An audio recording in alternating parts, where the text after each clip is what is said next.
This week on Sport Fishing, we're back aboard the Sea Wolf out of Emeryville, California, fishing out of the bay. I know it doesn't look like we're up in Northern California. It's so flat and glassy today. Just got really lucky on the weather.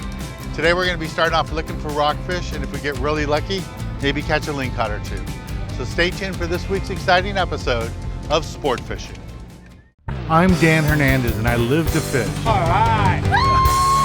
I have been fishing along the Pacific coast my entire life. Oh! Let me bring you in the action and share with you some great fishing tips along the way.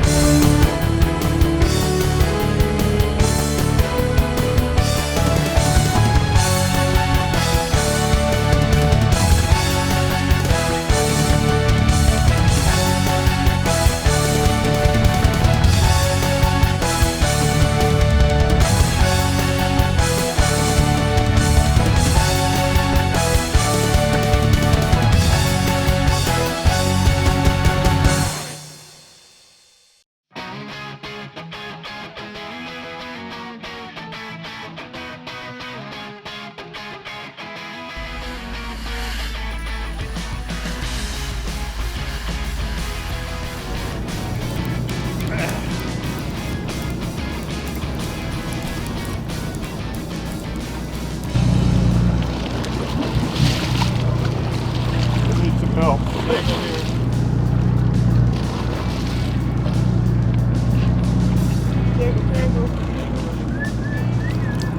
Ooh, nice fish. Okay. It might be tangled with somebody. No, here it comes.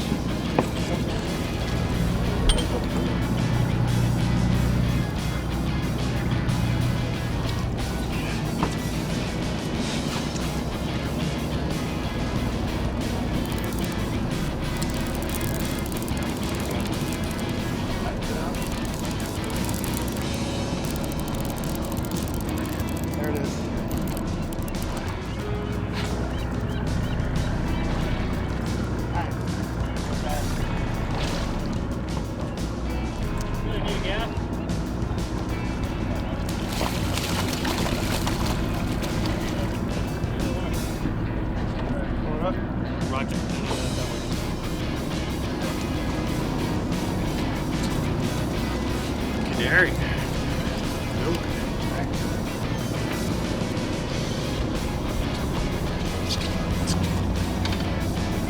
Awesome. Yeah. Not heavy enough. Rockfish. Or a small length. Same one. Brownie. Oh, a different one.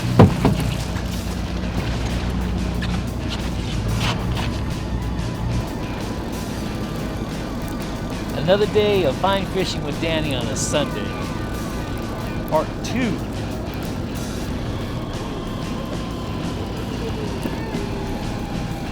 There we go.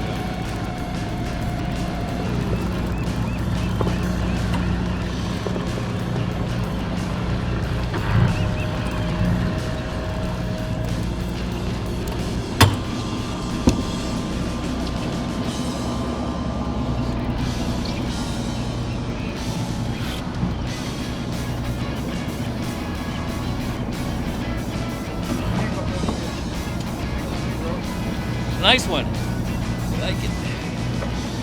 There we go. Thank you, Danny.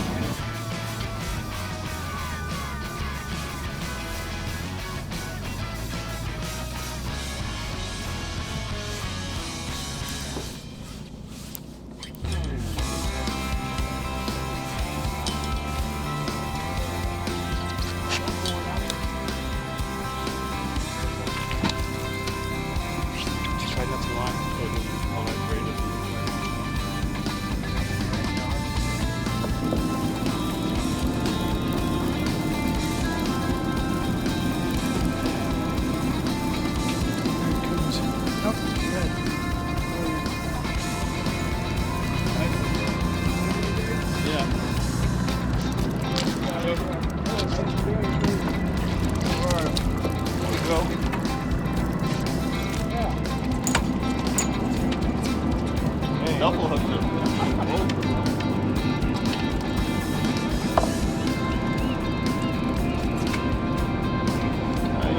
Bob. That's a Fucking beauty. nice one.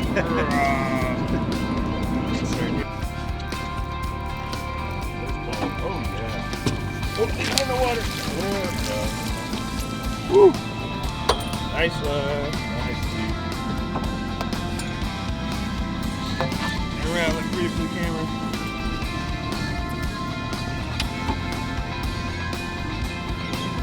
Nice. Sea wolf. I got a little fish, here he comes. My ganyan broke, but I still got my fish. It's a little rockfish, B52 Bucktail, strip of squid. You can see the fish ate it, looking up at it. That's what we're trying to catch. All right, let's take a little break from the action here aboard the Sea Wolf at the Farallon Islands and go to the tackle box and give you a good look at the gear you need for this type of fishing.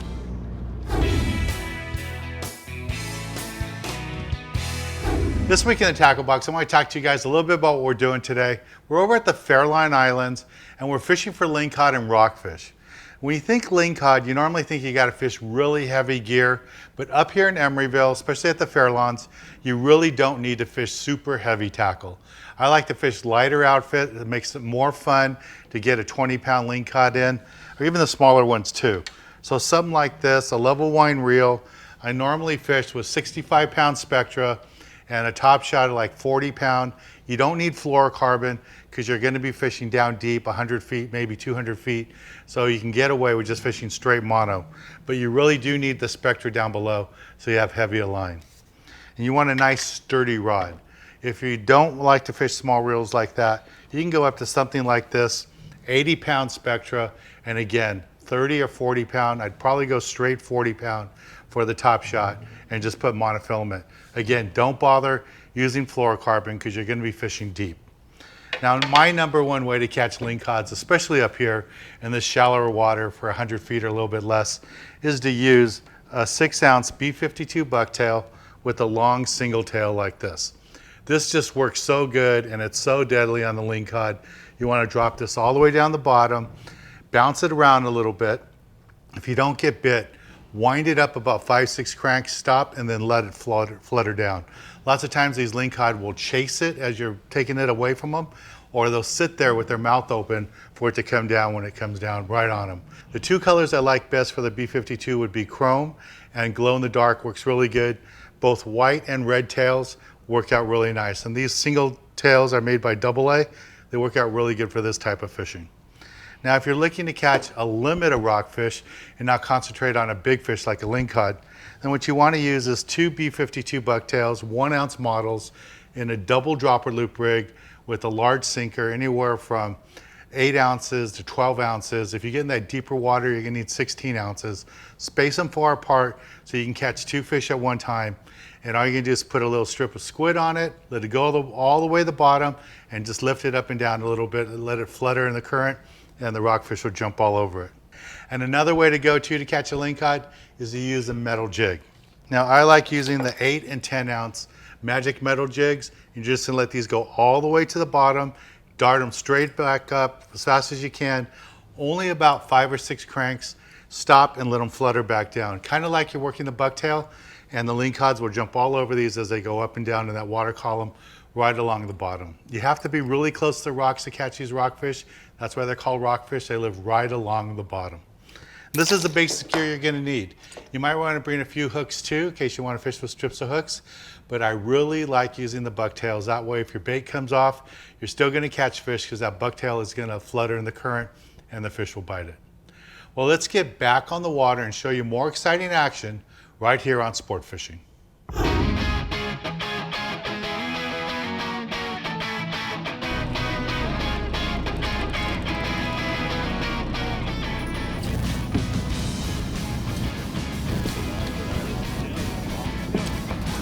That's the last canary right there. Last one. No more. Tell him. What do you got? Oh, I still haven't seen him.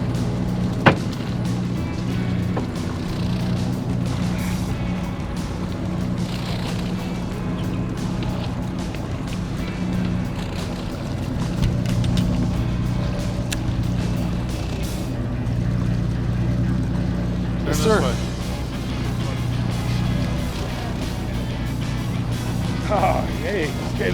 up.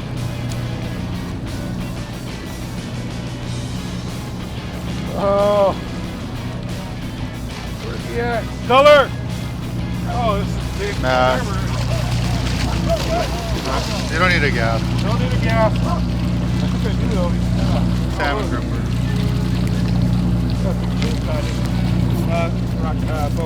Cacho. Cacho. Nice. 6 fish, 6 different colors. 6 different flavors.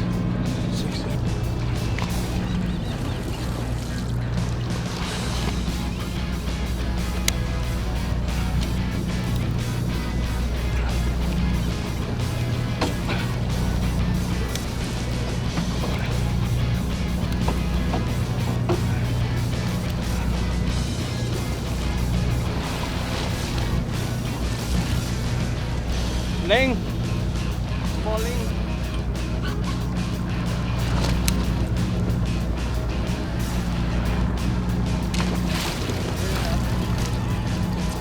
There you go.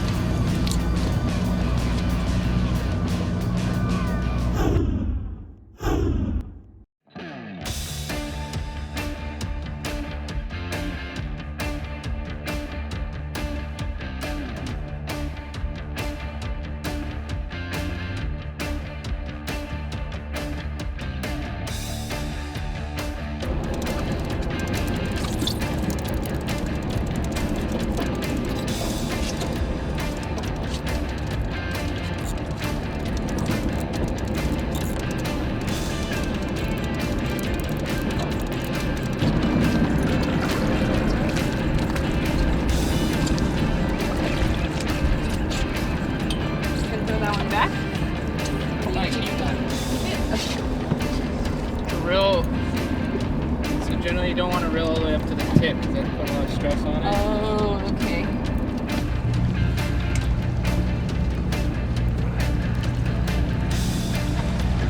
Big Ling. Lingcod. Need a gaff? Gaff. Tom.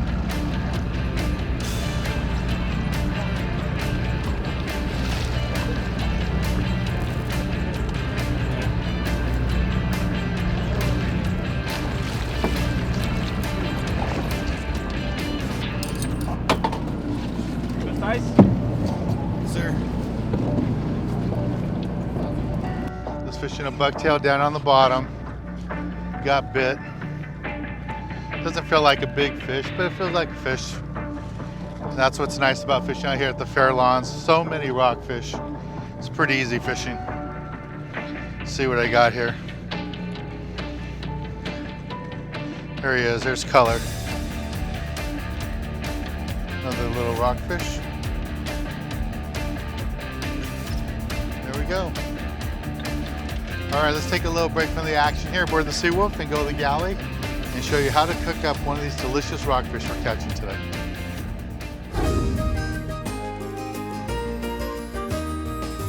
This week in the galley, we're back at Gladstone's in Long Beach, California, right here in Rainbow Harbor, beautiful area. Standing next to me is Chef P. He's helped us out in the past. And hey, Chef, thanks for having us back. Thank you very much, Dan. And what do you have in store for us today? I'm making a rockfish ceviche for you. Oh, cool. We got some fresh rockfish, and what we did was we filleted it out and we marinated it in lime juice overnight for about 24 hours. It's just nice little pieces like this. Okay, so we've got the rockfish, and what we're gonna do here is we're gonna drain this off into this bowl right here, reserving the lime juice because we're gonna put a little bit of that lime juice back into our ceviche. So that's all I'm doing is just pouring that off. Would you marinate it? In lime juice. Just lime juice? Just straight lime juice. It kind of cooks it Okay, with all that acid that's in the lime juice. And you know, you can get creative and flavor it with lemon juice and orange juice and other things like that. So now I've got the actual marinated rockfish right here. I want to reserve the lime juice. The rest of the ingredients are just simple, like a pico de gallo, if you will. You've got chopped tomato. We're gonna throw some of that in there. We've got some fresh onion. Throw some of that in there. You like to use white or red onion too? I like white onions myself. I think they're sweeter. I find the red ones a little bit bitter. Here's jalapenos diced up really small. And you know, like all chilies, be careful. All the heat is in that white rib meat and in the seeds. So I try to avoid that. And but I do like jalapeno. And then I've got some fresh cilantro right here. And we're just gonna give this a little bit of mix. And like you said, the fish is basically already cooked since it's sat Already cooked, overnight yeah. in the refrigerator. Now for me, just a touch more of my juice back, just so it has a little bit of a wetness to it. Okay. And there you have It's done. It's done. So we've got a nice little trick glass right here, supreme dish. We'll fill this bad boy up here like this. Put it on a plate like this for you. Garnish with some fresh tortilla chips. And at this point in time, if you'd like to, we can garnish that with an avocado. I was gonna just eat it. I'm just gonna eat it. I gotta have a little avocado in there too, right? Yeah. And there's a nice little garnish avocado for you. Nice. Maybe a little bit more cilantro on the top of that, just for fun. And a little bit of fresh lime. Finish it right up the end. And there you go, ceviche. Oh, I gotta try this. This is one of my favorite dishes. And Chef, like I was telling you, this is one of the dishes I hear from viewers a lot. They're asking how to make ceviche. And when you look it up online, some recipes, there's all different kinds of things you can do to that. You can add orange juice, you can use serrano chilies, you can even use habanero chilies. Be careful, those are the hot ones. But they're very flavorful, and if you get that rib meat out and you get those seeds out of any chili, that's where the heat is, and then you can start to taste the different flavor profiles of different chilies. This is so good. Glad you like it. Any other tips for people? I can't think of any at the moment. Everything fresh, that's what it's all about. You've caught some fresh fish, let's eat it fresh, let's not let it sit around. And I don't think, for me, if you throw it in the freezer, there's other applications. I don't think that frozen fish makes a good ceviche. Sure. But it does, depending on the fish, it'll come off the grill nicely later in time. And I know you marinate this overnight. Is it mandatory overnight, or can you do it for like 2-3 hours? You could do it for, I would say, 7 hours. It kind of depends on the size of the meat that you cut up. So the smaller you cut it, the less time you need to marinate it. But that could probably get away with 6 hours. No, but this one is, the flavor is so embedded in it, and I guess that's from overnight. Right. I've never soaked it that long. That's really good. Well, thanks, thanks, Chef. A pleasure. We're here at Gladstone's in Long Beach, California, Rainbow Harbor. Right behind us is Aquarium Pacific, Pierpoint Sport Fishing. Just a beautiful area. Come on down. Well, thanks again, Chef. Let's get back on the water and show you more exciting action right here on Sport Fishing.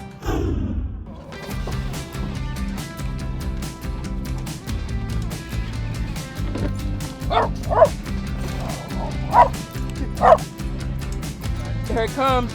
Got color.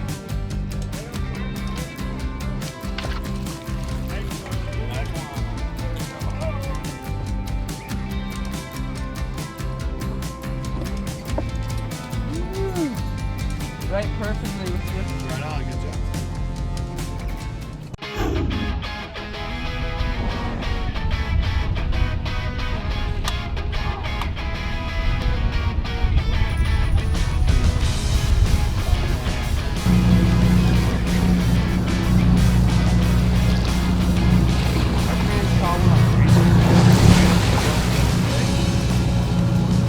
A copper?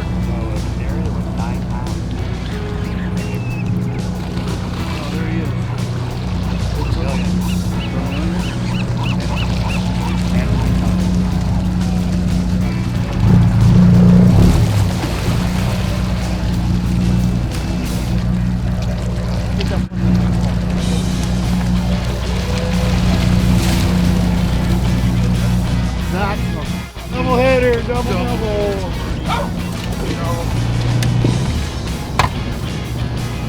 Yeah, Seawolf. Oh, yeah. Still got daylight, Leo. Yeah. I got the one you let go, buddy. This one's Robert's. Yeah. Woohoo! Nice. Seawolf. Fishing with Dan Hernandez aboard the Seawolf. And it's a beautiful day, low swells, and look at what we got. Big old Lingcod. Love it. Here we go. Here comes my fish right here. We call these Johnny Bass in LA. These guys call them yellows. These are nice little rockfish that taste good. Got him on the jig. All right, let's take a little break from the action, and when we return, I'll be giving you this week's tip of the week.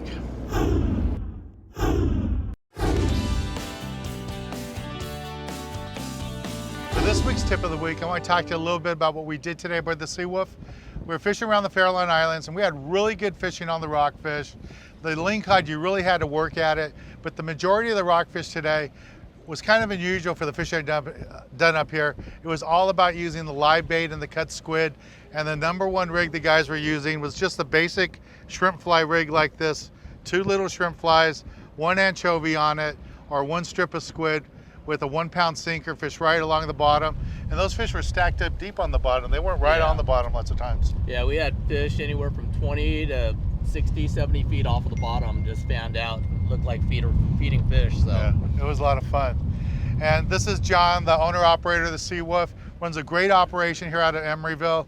And you can just see how beautiful of a day it was. I've been up here lots of times. This was a postcard type day. Look at the beautiful view. Golden Gate Bridge right behind us. It's one of the joys of coming to fish up here is not just the fishing, but the experience, the whole adventure of fishing up in the Bay Area. It was lots of fun. If you're from Southern California or wherever you are around the country, you've never been fishing up here out of Emeryville in the Bay Area, you need to come try a trip here. You never know what to expect. We've got everything up here from albacore salmon, lingcod, rockfish. It's always different. It's always a great adventure. And fishing with John and the crew up here is always a lot of fun. Anything you want to tell the guys, John? nope, just come fishing. It's a lot of fun. So on behalf of John, the crew of the Seawolf, I'm Dan Hernandez, hoping you enjoyed this week's episode of Sport Fishing, and I hope you join us again next week as we go looking for more of the best in sport fishing.